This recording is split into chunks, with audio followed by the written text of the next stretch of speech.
গত বছর মিস্ত্রিরা আমাকে এই কাজটা শিখিয়েছে যে পেয়ারার ডাল ভেঙে দেওয়াটা খুবই জরুরি। দেখি কতখানি ভাঙলা। উঠো। পেয়ারার গাছে অনেক পেয়ারা ধরেছে।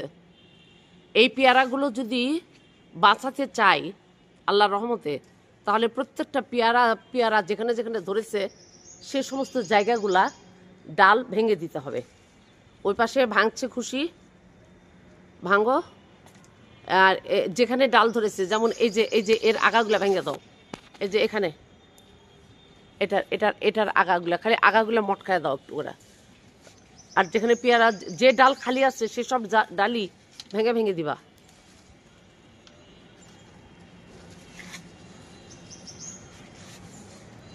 ভেঙে না দিলে পেয়ারাগুলা মানে ফলনটা ভালো হবে না।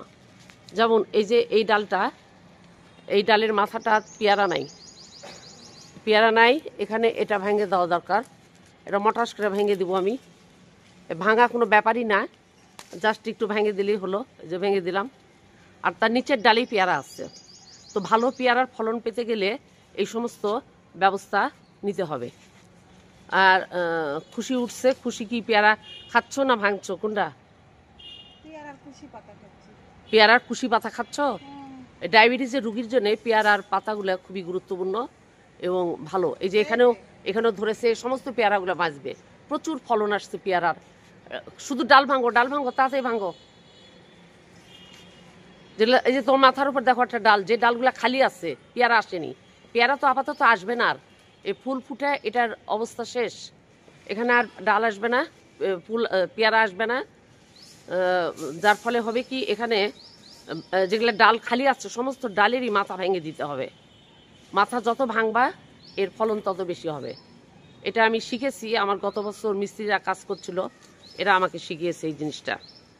তো বন্ধুরা, এই জিনিসটা খুবই উপযুক্ত। যেমন আম গাছের আমের প্রথম বছর, কলমের আম প্রথম বছর হলেই এর মুকুল ভেঙে দিতে হয়, ঠিক পেয়ারা গাছেও একই অবস্থা, একই কন্ডিশন হয়, একই কন্ডিশনে কাজ করতে হয়। আমি গত বছর মিস্ত্রিরা আমাকে এই কাজটা শিখিয়েছে যে পেয়ারার ডাল ভেঙে দেওয়াটা খুবই জরুরি। দেখি কতখানি ভাঙলা। কতখানি ভাঙছো? এতখানি? আরো তো আছে, আরো আছে। যে কুশিগুলো আছে, তারপরে যে ডালগুলো আছে, যত ডাল আছে, ডালের আগা আছে, সমস্ত আগাগুলো ছেটে দাও। সমস্ত আগাগুলো ছেটে দাও। ছেটে দিলে এই ডালগুলা, পেয়ারাগুলা ভালো হবে এবং বড় বড় হবে। শেখার কোনো শেষ নাই। মিস্ত্রিরা আমাকে শিখিয়েছে, তাতে আমি ভালো ফলন পেয়েছি।